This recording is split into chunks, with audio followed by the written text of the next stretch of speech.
Why seatbelts save lives.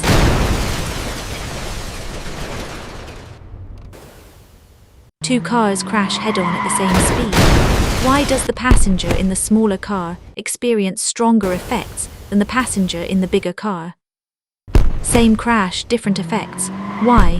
Which car do you think experiences a bigger force? When cars are moving, everything inside them is also moving. During a crash, the car stops suddenly, but the passengers keep moving forward.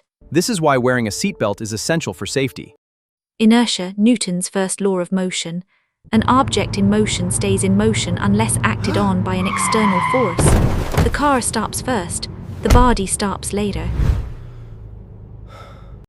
Momentum equals mass times velocity. Both cars have momentum. During a collision, momentum must change. A faster change in momentum causes a stronger force. Force is equal to a change in momentum divided by the time. Short stopping time, large force, longer stopping time, smaller force. What happens in a head-on collision? In a head-on collision, both cars experience equal and opposite forces, but the smaller car has less mass. Less mass, greater acceleration, stronger effect on passengers. Smaller car, less mass, bigger car, more mass. Smaller car, greater acceleration, bigger car, smaller acceleration. Smaller car feels stronger effect, bigger car feels less effect. The force is the same, but the effect is different because of mass. Why seatbelts save lives? Seatbelts increase stopping time. Without a seatbelt, the body stops suddenly. Very large force acts on the body.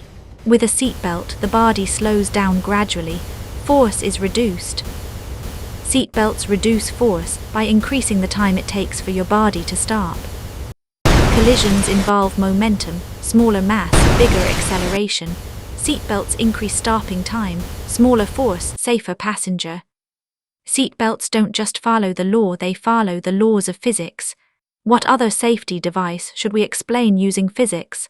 If you consider this video lesson useful, please like, share, and subscribe to my YouTube channel. Thank you.